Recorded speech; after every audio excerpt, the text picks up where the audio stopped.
Welcome to Preparing for the ACT 2021-2022. This is English passage number 1. If you know specifically which question you want to look at, you can jump right ahead in the progress bar or in the description. So this passage, the title is Barcodes: A Linear History. So we're probably talking something about barcodes and probably the history of them. Now, you always want to be looking at the title because that often helps to frame what you're going to read. And this helps not only in English, but also in the reading sections. So in 1948, graduate students Norman Woodland and Bernard Silver took on a problem that had troubled retailers for years: how to keep track of store inventories. So the underlined part is what we're considering. Now, the thing to remember is that this comma right here has to stay. We don't get to change that. So here, we have the question of, for number 1, do we want to keep these two commas or do we want to remove them? And so the answer is letter C, because what we're saying is that we're saying graduate students, that's the noun, but then we are also further clarifying who the graduate students are: Norman Woodland and Bernard Silver. And so because those names are brought up later on, those names are not something we can just take out. And the way it's written right here, when you have something separate within two commas, you can take it out and it should be able to stand on its own and mean the same thing. And it doesn't. So because we are saying graduate students, Norman Woodland and Bernard Silver, that's the reason why the answer is letter C. We want to connect it to the phrase graduate students, but we also want to connect it to what happens after, because this whole phrase is describing who's doing it, and then the very next word, took, says what it is that they did, and we don't separate the noun from the verb with a comma. So that's why letter C is the correct answer. So next one, inspired by the dots and dashes of Morse code, however, Woodland and Silver created a system of lines that could encode data. So the question is, do we want to include the word however? That would be no change. In other words, if we left it like that, then what that would mean if we used in other words, let me do some underlining. In other words would mean that we're just restating what's being said before and after. Consequently, that would mean that one causes the other, or we say just delete it. So I've underlined in red the part that comes before it, and in blue the part that comes after. Now if we use the word however, then what that means is that this part here in red and this part here in blue should contradict each other. They should kind of be opposite. One should be saying one thing, one should be saying the other. So, inspired by the dots and dashes of Morse code, Woodland and Silver created a system of lines that could encode data. Well, those two don't seem to contradict each other. So for that reason, we can probably get rid of letter F. In other words, if we consider that, in other words would be saying this phrase right here in red and this phrase right here in blue is essentially saying the same thing. Well, this is talking about dots and dashes of Morse code, and this is talking about a system of lines. But they're not really saying the exact same thing. Consequently, the way this works is, okay, we have this, and as a consequence, this has to happen.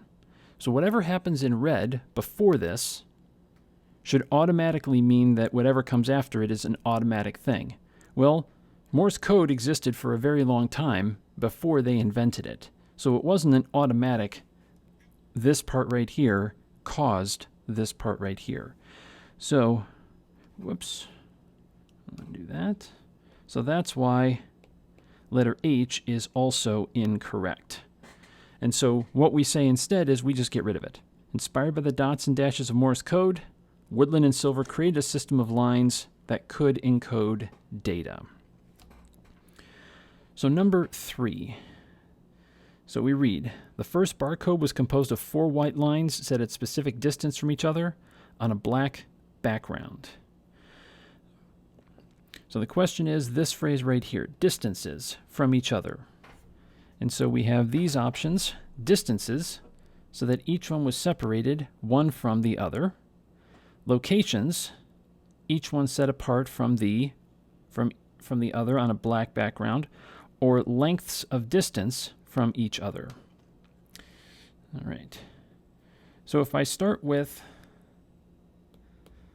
the letter D, lengths and distance, this phrase right here is redundant, because lengths and distance, well, they're both talking about the same thing. So because that's redundant, we can get rid of letter D. Letter C, locations. So they're set at specific locations, each one set apart from the other on a black background. Well, this right here, locations and then set apart, if they're at specific locations, they're going to be set apart.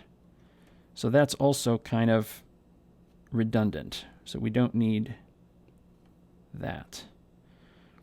And then the next one, distances, so that each one was separated one from the other. Like letter B, we have the word distance and then separated. But the other reason that letter B doesn't work is because on the ACT, when we want to consider phrases that say the same thing, we always prefer the shortest one. And so the shortest one is the one that's already there. So that is letter A, no change. So the barcode was composed of 4 white lines set at specific distances from each other on a black background. The first line was always present. So number 4 asks, the writer is considering deleting the preceding sentence. So that is this sentence right here. That's the sentence in question. So the question is, should it be kept or should it be deleted? So the first line was always present. Now if I keep reading, depending on the presence or absence of the remaining 3 lines, up to 7 arrangements were susceptible. and therefore 7 different encodings.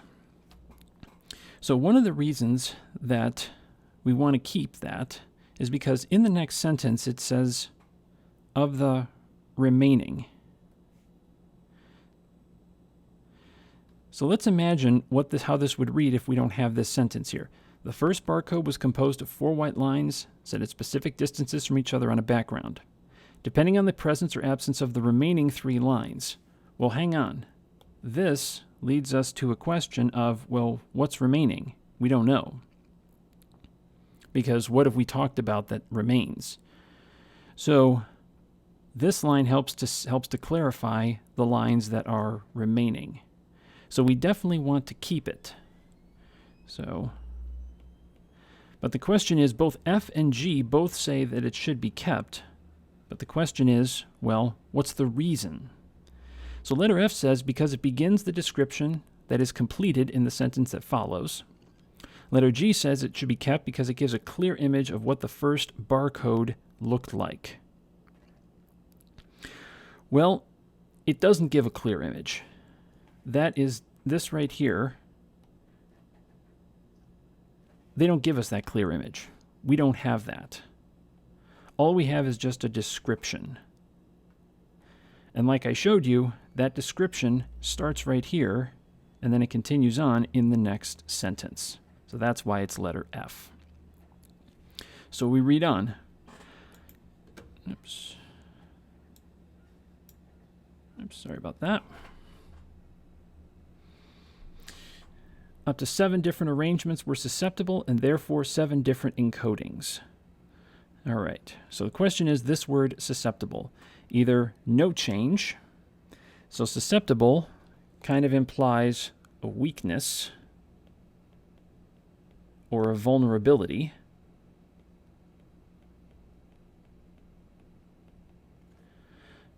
Responsible, so we could say responsible is at fault, okay, or in charge of. So all I'm doing is I'm just trying to come up with cognates, words that may also work in that. Possible. Let's see. So, arrangements were possible. What's another way of saying possible? Can happen. Capable. Another way of saying capable would be something like able to. And so all I'm doing is I'm coming up with these phrases and just trying them in my head to see which ones will work. Up to 7 different arrangements were susceptible or weak or vulnerable. That doesn't sound right. They don't seem vulnerable. Next one.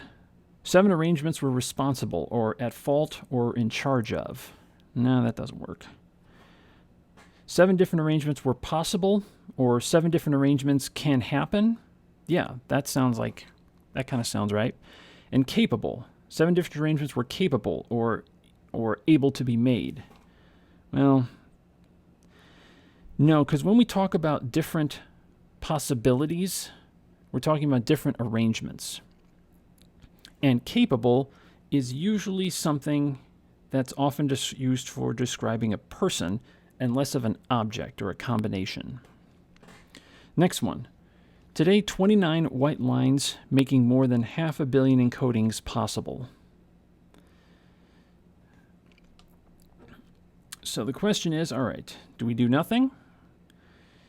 Or do we say 29 lines which make more than 500 million encodings, to make, or make? And right now, let's see, what we want is 29 white lines, that's our noun. And so this right here needs to be our verb. And our verb needs to be active. We need an active voice. And so H, that is the generic infinitive. Which make, that's still not active. And making, that's just a participle. So that is not active either. So the only one that's active is letter J. So we move on. To create a barcode scanner, Woodland and Silver adapted technology from an optical movie sound system. Their prototype scanner used a 500-watt bulb, a photo multiplier tube, a device that detects light, and an oscilloscope, a device that translates electronic signals into readable information. Although successful, the concoction was both large and costly. All right. So again, concoction. So usually a concoction is when we talk about a drink of some sort. A contraption is usually a device. A substance, that could be either a solid or liquid. Stuff, well, that's usually solid. So, but both of these are a little bit vague. Whereas A and B are a little bit more clear. They're both unknown, but here, when we say concoction, that's an unknown drink, whereas a contraption is an unknown device. And so what have we just talked about? To create a barcode scanner. Well, that's not a drink, that is a device. So that's why letter B is the correct answer. Next, for example, progress stalled until the 1970s when laser technology, both more compact and less expensive, became available. So, for example. So when we use the word phrase for example, what we're saying is that what came before it, so I'll underline that. So what came before it, so that's all this right here. And then everything after that should be sort of a demonstration of that. So although successful, the contraption was large and costly. Now, as an example to illustrate that, progress stalled until the 1970s when laser technology became available. Okay. Well, that might work. Now, as a result, now this is kind of like a cause and effect.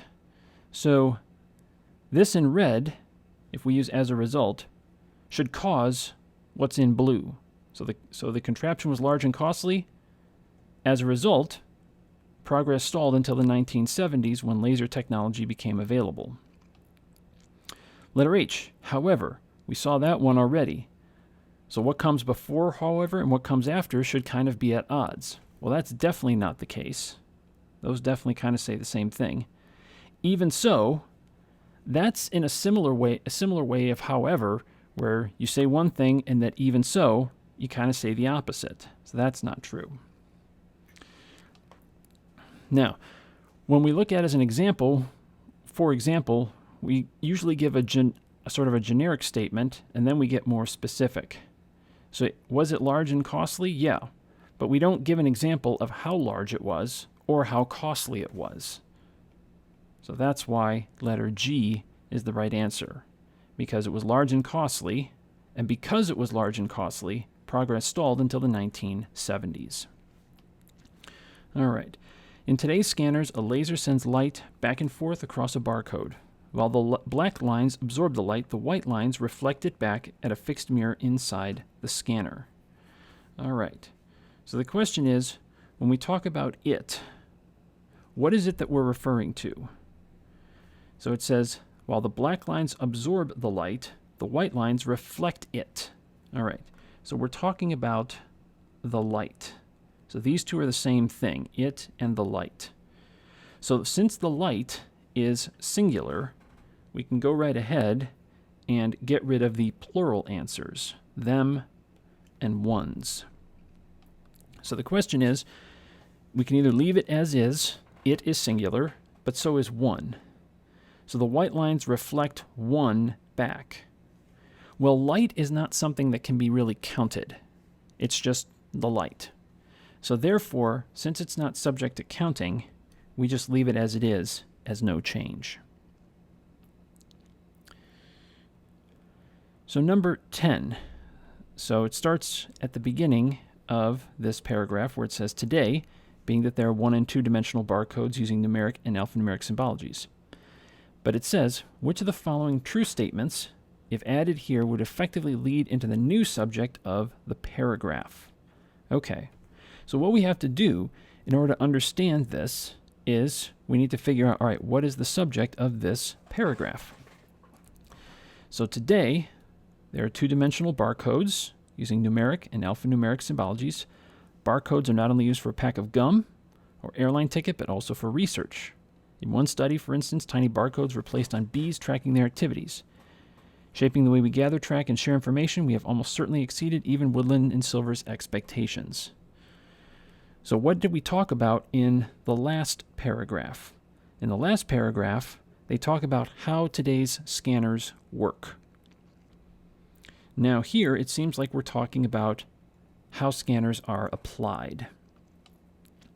So looking at the options here, in the 1940s, Drexel and Silver were students at Drexel. Woodland and Silver were graduate students at the Drexel Institute of Technology. None of that is mentioned.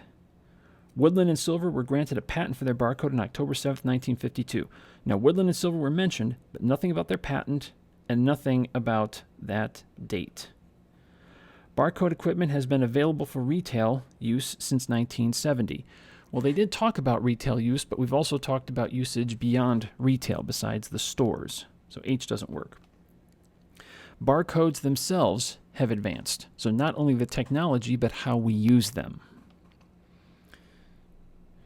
All right, so number 11. Today, being that there are 1- and 2-dimensional barcodes, so the question is, well,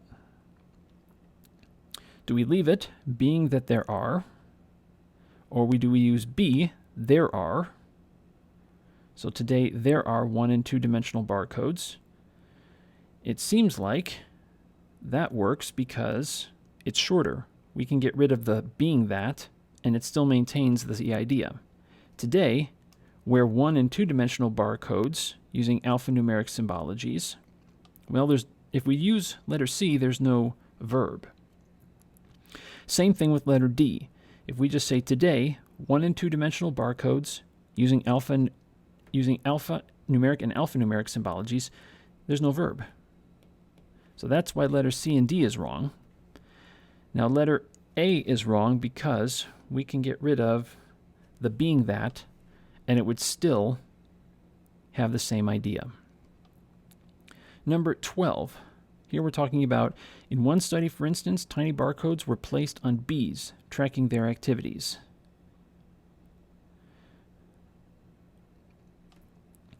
So, do we have no change? Do we say barcodes had been placed on bees, trying to track their activities? Tiny barcodes placed on bees, which would track their activities, or tiny barcodes were placed on the bees to track. All right.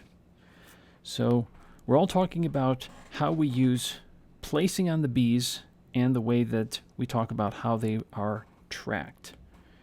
So if we have no change, then it would say were placed, had been placed, placed on, or were placed, and then bees tracking on bees trying to track, which would track on bees to track. So, why is letter J the correct answer? Well, first of all, in the red, the were placed is the shortest option. So what that does is we can say, because it's concise, we can get rid of letter G and letter H. So the question then becomes, why is it letter J instead of letter F? So it comes down to this. Tiny barcodes were placed on bees to track their activities. So the reason that we use it to track is because tracking is a present tense form, whereas here we're in past tense. So that confuses the tenses if we leave it like that. But here, the way it says were placed to track, this is not present tense. This is just generic. So this can match whatever tense you're using. So that's why letter J is the correct answer. Next one. Shaping the way we gather, track, and share information, we have almost certainly exceeded even Woodland and Silver's expectations. So do we leave it as is? Or letter B, exceeding Woodland and Silver's expectations about barcodes has almost certainly been done. Barcodes have almost certainly exceeded even Woodland and Silver's expectations. It is almost certain that we have exceeded even Woodland and Silver's expectations. All right. So the reason that the answer is letter C, and that is because with letter A, it shifts the subject from barcodes to us. Because if you go back through the entire paragraph, barcodes are the subject all the way through. But then, at the very end, it shifts to us, and that doesn't follow with the thinking. Letter B,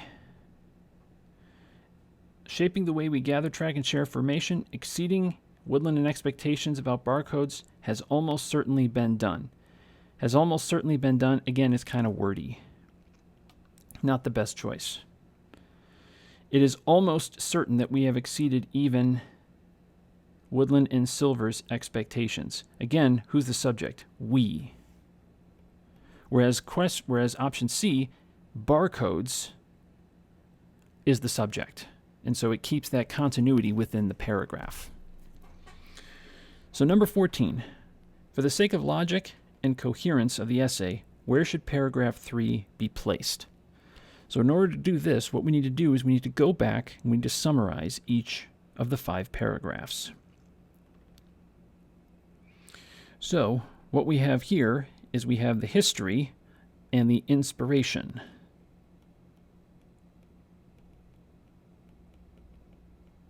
And the pattern. So that's paragraph 1. Paragraph 2, this is the first barcode. Next, the first barcode scanner.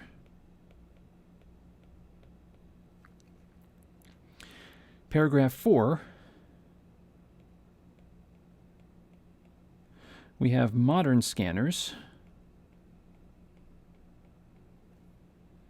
and then in 5, we have modern uses. So the question is, what's the best place for that third paragraph? Well, it doesn't make sense to talk about the first scanner before they get the inspiration. That doesn't make sense. And it doesn't make sense to talk about the first scanner before you talk about the first barcode. That doesn't seem to work either. And then likewise, talking about the first scanner after you talked about modern uses doesn't really seem to work. So leaving it where it is the best place for the logical flow. Then finally, number 15. Suppose the writer's primary purpose had been to describe how a specific technological advancement changed business practices. Would this essay accomplish that? So what's the focus? They're saying changed business practices. Would this essay accomplish that? Well, again, if we go back to the summary, first we talked about the inspiration, then we talked about the first barcode, then the first scanner, then the modern scanner, and then modern uses. So are we talking about business practices here? No. So we can get rid of letter A and B, but now we have to decide, of the two, which is the correct justification. No, because it focuses on why businesses need new technology, but does not explain how barcodes were able to serve that need. So here we're saying the essay focuses on why businesses need new technology. Well, that didn't happen. Rather, it says it focuses primarily on the development of barcodes. Yeah, that's true for this essay. Thanks for watching. Don't forget to check out all the videos in this playlist.